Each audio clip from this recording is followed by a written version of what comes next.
This is ReplicantPhish. Welcome back. Glad you could join me again. Hope you're feeling well in this current biohazard situation. Now, as some people have seen, you did not need to panic buy because many food shops, grocery stores, supermarkets, whatever are still open. So everyone that's stacked up and stocked up on food, you will either waste much food, eat much food and thus put on weight, or get sick and end up needing all that damn toilet paper you mass bought as well to wipe your butts as well with all that mass eating. So in other words, don't panic buy. You had no need to panic buy. Funny thing how empty the shops were today. Hilarious, absolutely hilarious. Did not have to line up. The shelves were almost filled again. I bought some toilet paper. Didn't need to, I just bought one because there's some. Not much, just a 4-pack. Simple, just a 4-pack. Don't even need it, but just, yeah. Because I could. Again, but enough waffling. Obviously as well, within this crisis, the biohazard, RE3 Nemesis. Honestly, by now Capcom should have sponsored me the amount of times I've said Resident Evil 3 Nemesis. Yeah, let's carry on. Now within this biohazard, we have seen a change, a glorious, grand change. Now I have made many videos. Many men have made many videos also, saying that when the crap hits the fan, who would come running and who would be on their knees? Interesting, isn't it? Very interesting. We have hashtags now like Corona Bay, my god. Corona and chill, lockdown and chill. We have many hashtags nowadays around that, don't we? All of a sudden, women seem to want and need men, whereas just a few weeks ago, a month ago, it was different, you know? Not that they didn't want and need men, no. But the scale now is staggering. It's hilarious, isn't it, men? The singer The Weeknd has a new album. He has a song called Heartless, which I heard for the first time the other day. And the first lyrics caught my attention, in which he said, to quote, "I don't need a bitch. I'm what a bitch needs." My god. Stunning. And for men to not understand whom is the actual prize. In the current time, how can you not see that? It's as clear as day, and for some as dark as night. But enough second degree waffling, let's begin, because understand, even without a biohazard, naturally women are more depressed naturally than we are as men, on a whole. So understand how much more magnified their depression is now due to the current crisis. Hence, as a man, be extra careful, be extra aware. As many of us as men have seen and realized, all the calls from exes, the texts from exes, women just being nicer to us all of a sudden, my god. From weforum.org, why are women more depressed than men? Good question. And this is by Gail Markovitz. Depression is predicted to be the second leading cause of a global disability burden by 2020. It is twice as common in women. Strange as well how we've seen the growth of single women as well, to coincide with the depression. Interesting, let's carry on. Gender-specific risk could be a likely cause. This includes gender-based violence, socio-economic disadvantage, income inequality, whatever, low social status and rank, and responsibility for the care of others, as in single mothers. The World Health Organization says more research is needed. Indeed, we are familiar with stats that quote the higher prevalence of suicide among men versus women. We also know that the overall rates of psychiatric disorder, like bipolar, are almost identical for men and women, but there are significant gender differences in the patterns of mental illness, and it seems that women suffer more from depression than men. Mental health is now less and less stigmatized as society confronts the issues' impact on healthcare, workplaces, and economies.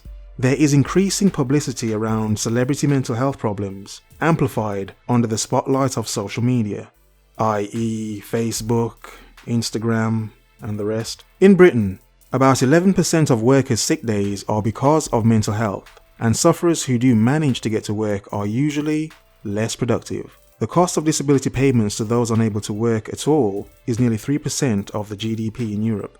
Possible causes for clinical depression include a combination of biological, psychological, and social sources of distress. On the social front, as far back as 2009, a US study broadly analyzed feelings of well-being among men and women. It found that, by many objective measures, the lives of women in the United States have improved over the past 35 years. Yet we show that measures of subjective well-being indicate that women's happiness has declined both absolutely and relative to men. So in other words, in that 35 years, feminism has pushed crap, women thought they would become happier, and that's not the case. But in turn, we as men have become happier overall. Interesting, isn't it interesting? How in men almost being freed of the burden of, let's say, women, how they became happier, but women became more depressed. You'd think it different, wouldn't you? In this world of feminism, you'd think it different. You'd think women would be more happy. But that's when women think and believe that feminism is about them. If only they knew.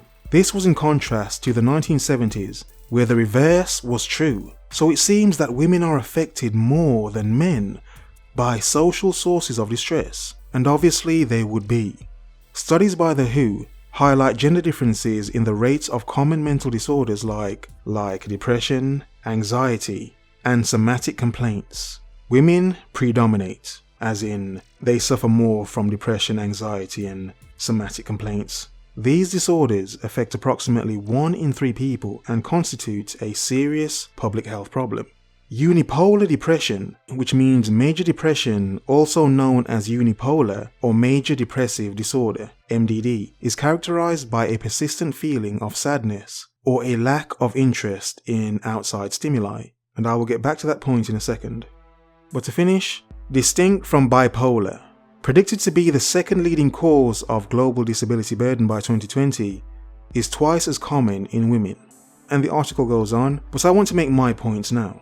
So in going back to the unipolar, it's to understand things like this that cause the anxiety, the depression, the feelings of unease, things like that make it difficult to date many of these women. Now understand, if studies have shown that women have become more depressed in the past 35 years, as men, we have become happier. It then becomes more difficult for us to want to date many of these depressed women.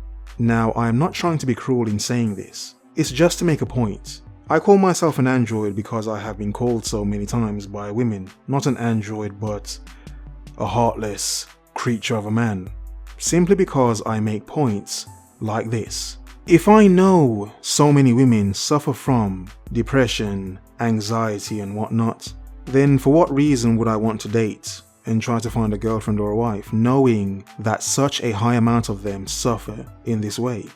Now you can say that's cold. I think not.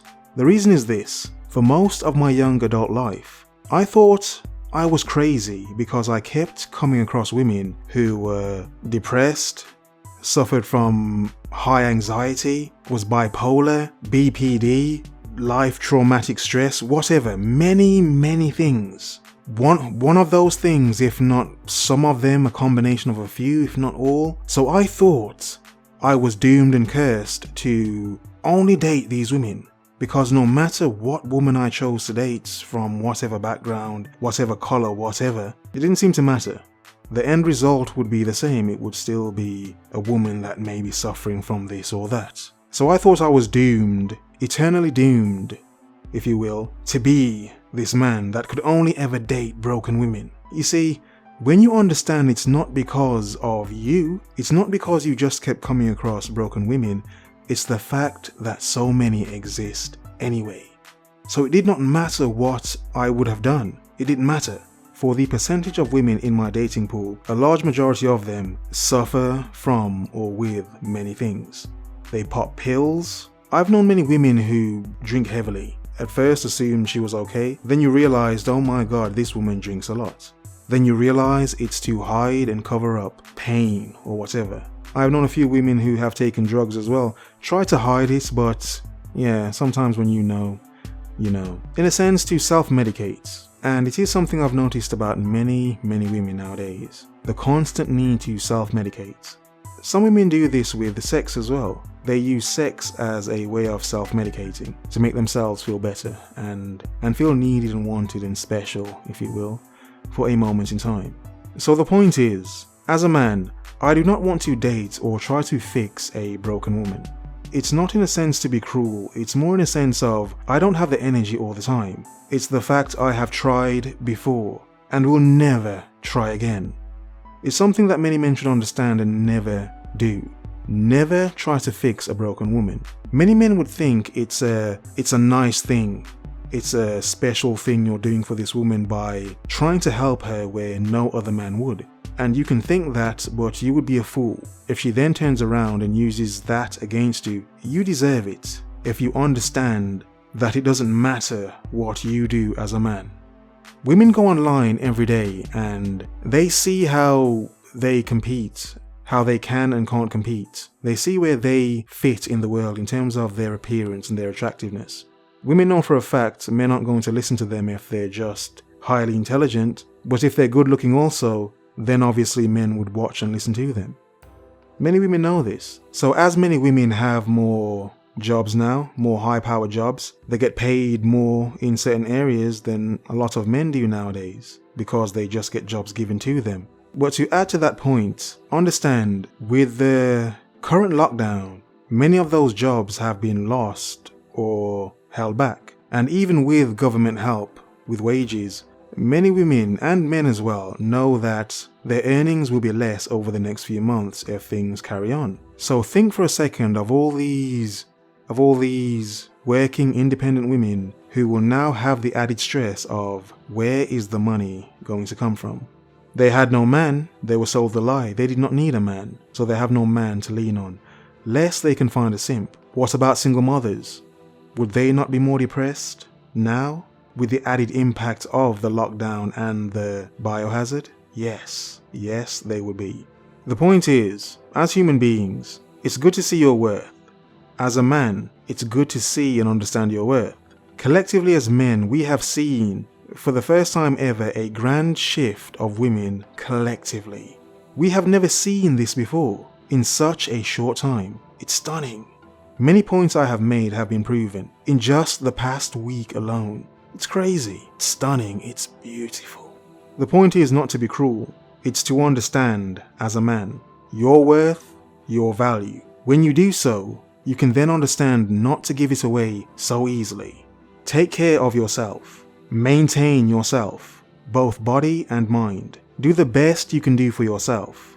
Understand you have now seen for yourself how quickly people change when things change. Now you have seen it, you can never unsee it. In other words, focus, observe, remember.